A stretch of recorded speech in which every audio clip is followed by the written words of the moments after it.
Bulan ini ada pada pertengahan bulan Muharram, bertepatan di bulan Juli 2025.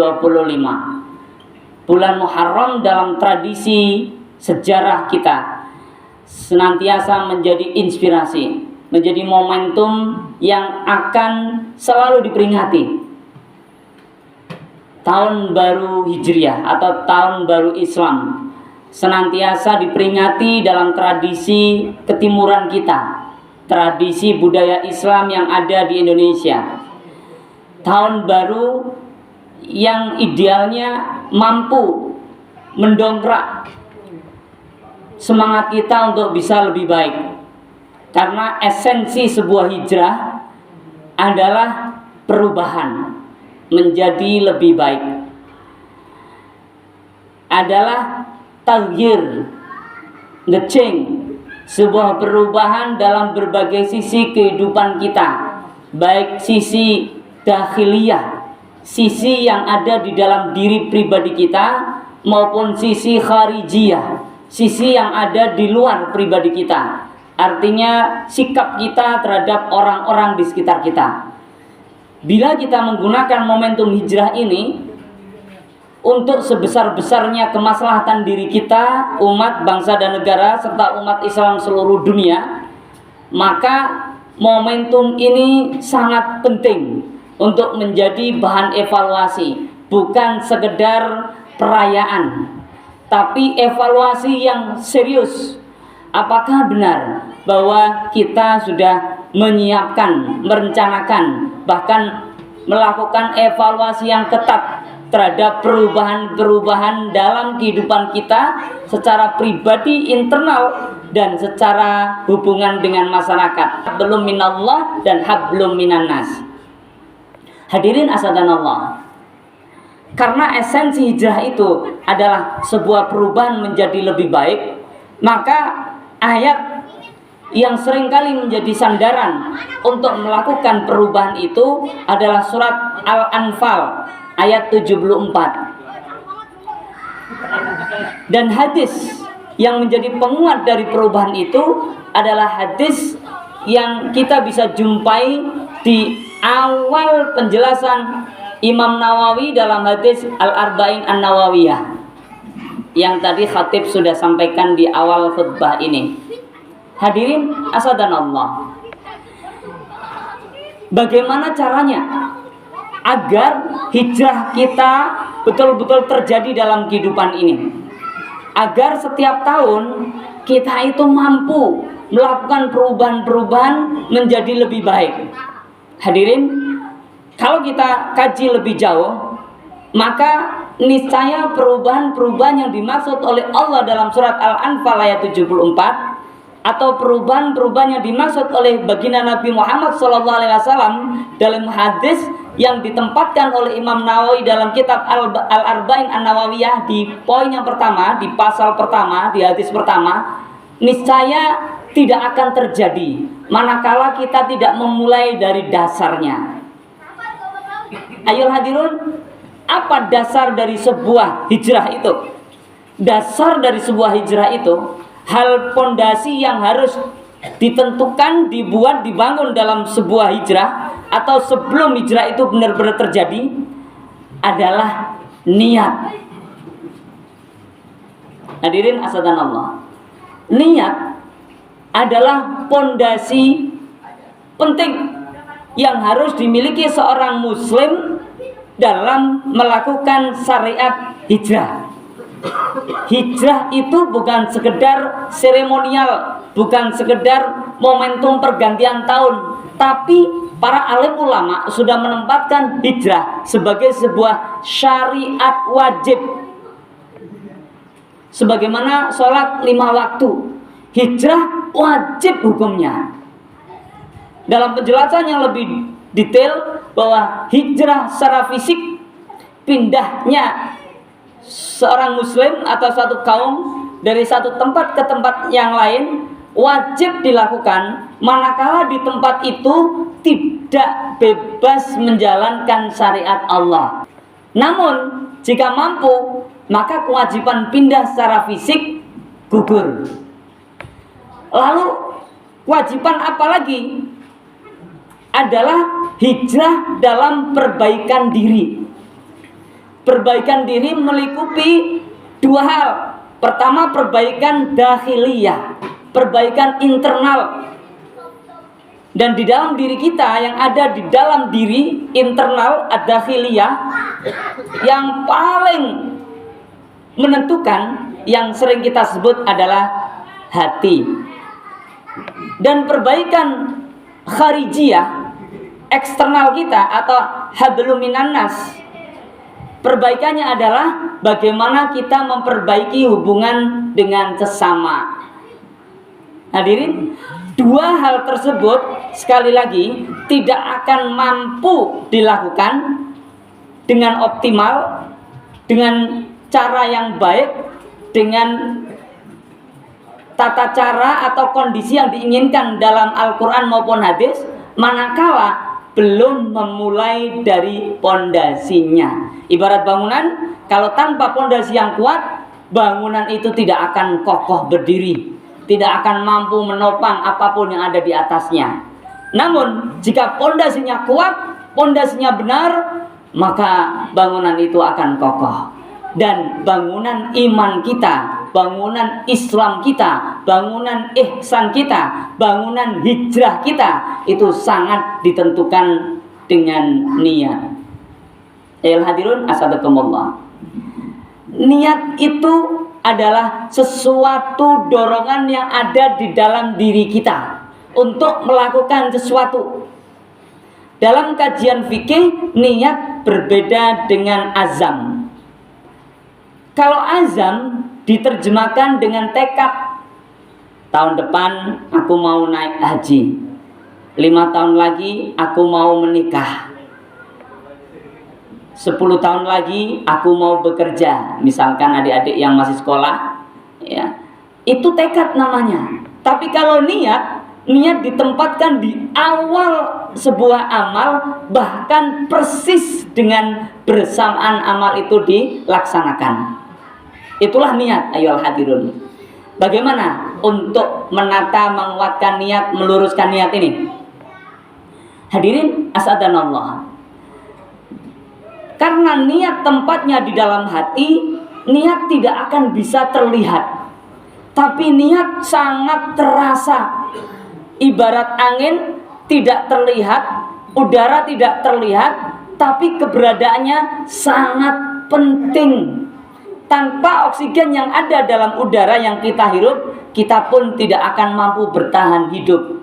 Tanpa niat yang benar, yang lurus, sebagaimana Allah sarankan dalam Al-Quran, baginda Nabi contohkan dalam hadis, maka bangunan yang kita bangun, Islam kita, iman kita, ihsan kita, hijrah kita, tidak akan mampu bertahan.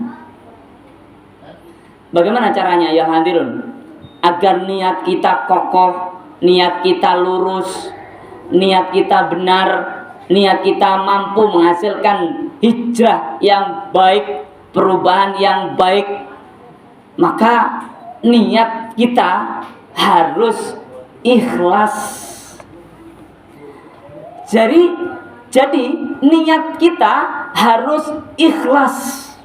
Niat apa ini? Niat dalam beramal perbuatan apapun. Beramal ibadah, amaliyah ubudiyah, harus ikhlas. Beramal muamalah secara sosial, harus ikhlas. Jadi gampang. Kalau kita ingin mengecek niat kita ini akan menghasilkan perubahan yang baik atau tidak, maka yang harus dikontrol adalah keikhlasan kita. Apa itu ikhlas? Ikhlas itu lillah. Ikhlas itu hanya berharap balasan dari Allah. Kalau kita ibadah, misalnya sholat, kita ingin dikenal kita jadi orang baik, maka belum ikhlas. Membantu orang lain, kita ingin agar orang yang kita bantu suatu saat ketika kita susah, dia mau bantu kita, maka belum ikhlas. Niatnya belum benar, tidak akan membuat perubahan hijrah yang baik. Ayo hadirin asadanallah. Ikhlas adalah pondasi yang akan menguatkan niat kita. Kalau niat itu pondasi bangunan hijrah yang kita buat, yang kita tetapkan, maka ikhlas itu akan memperkuat pondasi niat itu sendiri. Kalau bangunan ada dasarnya yang disebut dengan niat, niat ini ada dasarnya lagi yang disebut dengan ikhlas. Kalau kita ingin ikhlas, maka tidak ada motif, tidak ada dorongan, tidak ada tendensi tujuan selain hanya berharap dari Allah.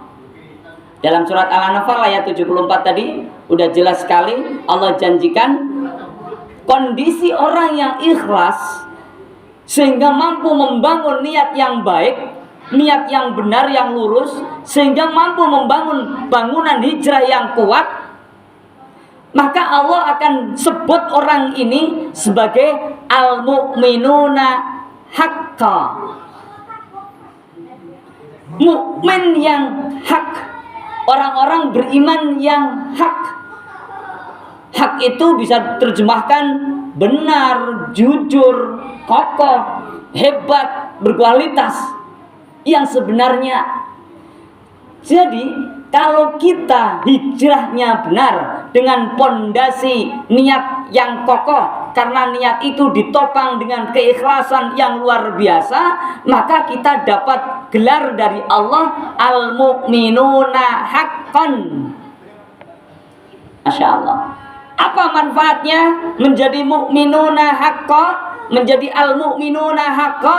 Manfaatnya lahum maghfiratun wa ajrun karimun. Orang-orang ini akan mendapatkan pengampunan dari Allah.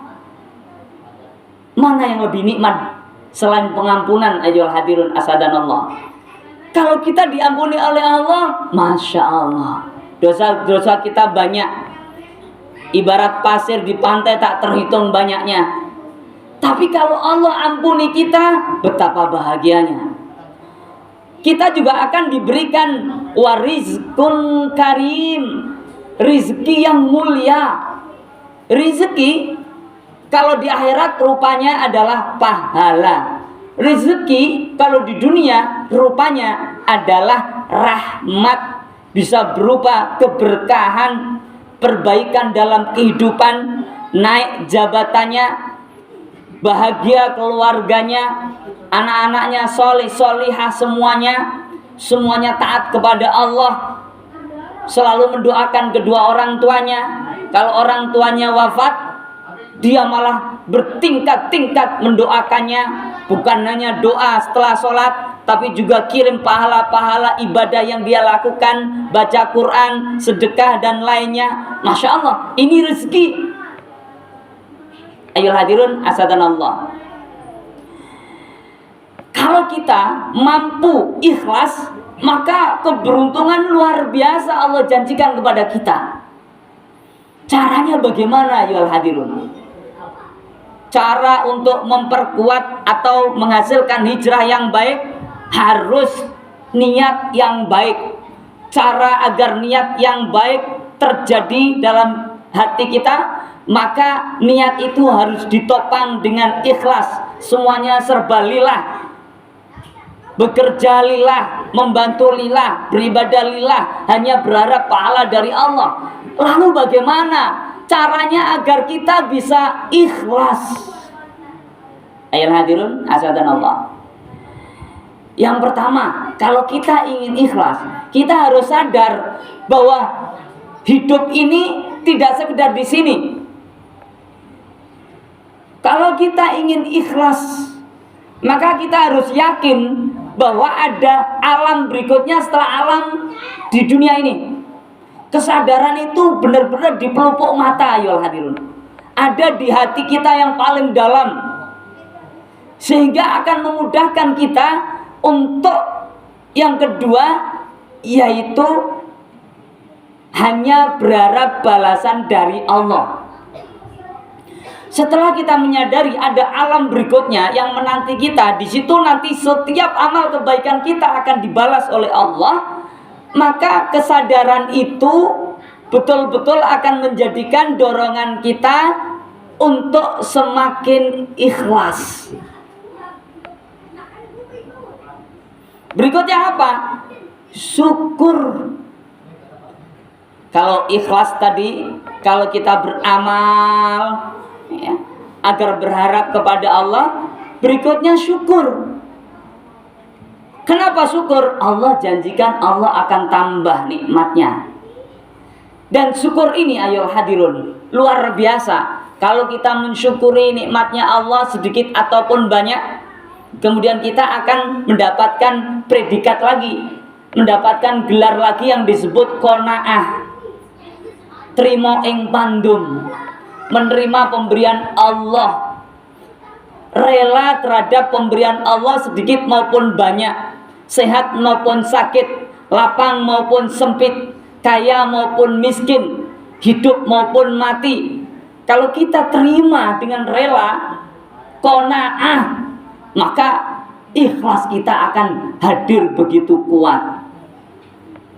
Ayo hadirun asadanallah. Cara berikutnya bagaimana agar ikhlas itu tercipta dalam hati kita? Ayo hadirun, hati itu yang paling menguasai adalah Allah. Maka jangan sampai kita tidak meminta kepada Allah untuk ikhlas. Ya Allah, jadikan kami orang-orang yang ikhlas. Dengan bahasa Indonesia juga tidak mengapa. Allahumma ja'alni minal mukhlisin. Misalnya kalau mau pakai bahasa Arab, ya Allah jadikan aku ini orang-orang yang ikhlas, termasuk golongan orang-orang yang ikhlas. Ayo hadirin asadan Allah. Dan kalau lebih dahsyat lagi, Allah juga berikan doa singkat yang diamalkan Nabiullah Ibrahim alaihissalam dan disampaikan agar diamalkan oleh kita semua, oleh baginda Nabi Muhammad SAW. Rabbi habli hukma wa alhiqni bisalihin. Kenapa ya hadirun? Karena doa ini diberikan penjelasan di ayat yang bertempatan dengan doa ini, bahwa keberadaan apapun yang menimpa kita adalah atas kuasa Allah. Kalau keburukan, baru itu akibat hawa nafsu kita. Kita bermaksiat, naudzubillah min dzalik, bukan karena Allah, karena maksiat terjadi hawa nafsu kita yang tidak bisa dikontrol. Tapi kalau kebaikan-kebaikan, ujian-ujian, ujian kaya atau miskin, ujian sehat atau sakit, ujian lapang atau sempit, ujian hidup atau mati, ujian muda atau kaya, itu semua atas kuasa Allah. Dan kadang kita tidak mampu menangkap hikmah di balik itu kalau kita tidak minta kepada Allah. Selain kita minta agar Allah berikan keikhlasan dalam hati kita, kita minta juga agar Allah berikan hikmah dalam hati kita.